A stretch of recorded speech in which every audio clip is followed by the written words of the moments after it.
sudden speed. For such a large man, he was surprisingly light on his feet. He was also younger than he first appeared, probably in his early 30s. He would have towered over her by a good 8 inches had she not been wearing a hat gamely designed to give her height and presence. Gaze dropping the length of her, he visually lingered on her small waist and well-defined hips, a tad too long for her peace of mind. "Name's Rennick," he said, meeting her eyes. "R.B. Rennick." A false name if she ever heard one, but for once she decided to hold her tongue.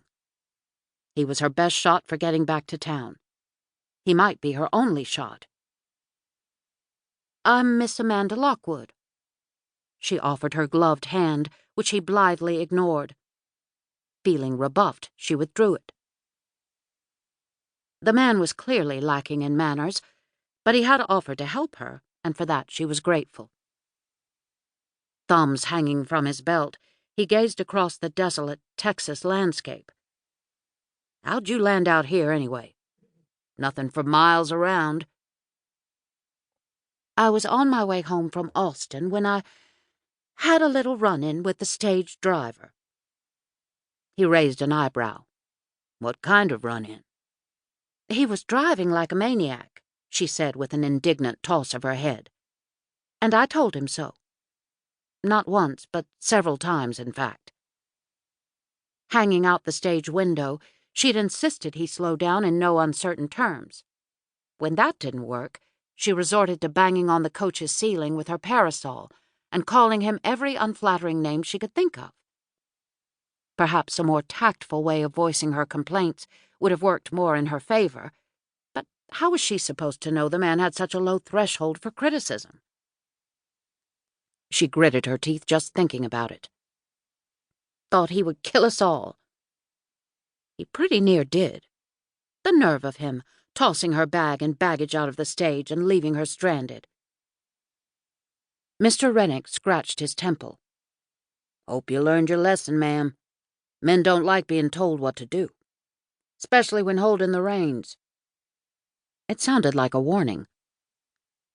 Turning abruptly, he picked up the wooden chest and heaved it over the side of the wagon like it weighed no more than a loaf of bread. It hit the bottom of the wagon with a sickening thud. She gasped, "Be careful." Belatedly, she remembered his warning and tempered his order with, "It's very old." The Hope chest was a family heirloom. If anything happened to it, her family would never forgive her.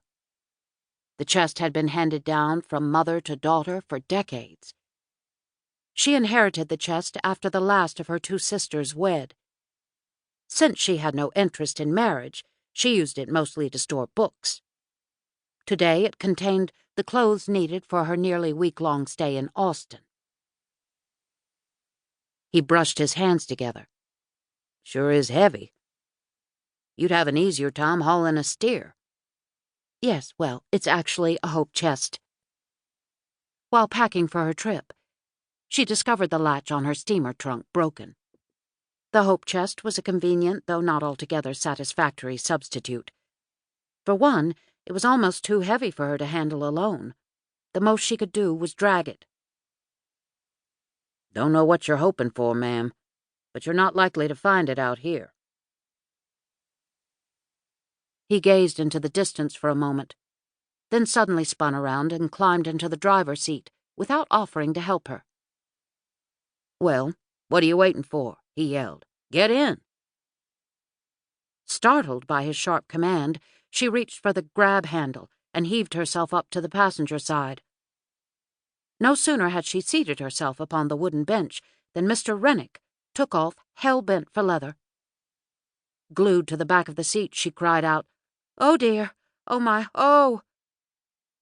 What had looked like a perfectly calm and passive black horse had suddenly turned into a demon. With pounding hooves and flowing mane, the steed flew over potholes and dirt mounds, giving no heed to the cargo behind. The wagon rolled and pitched like a ship in stormy seas. Dust whirled in the air, and rocks hit the bottom and sides.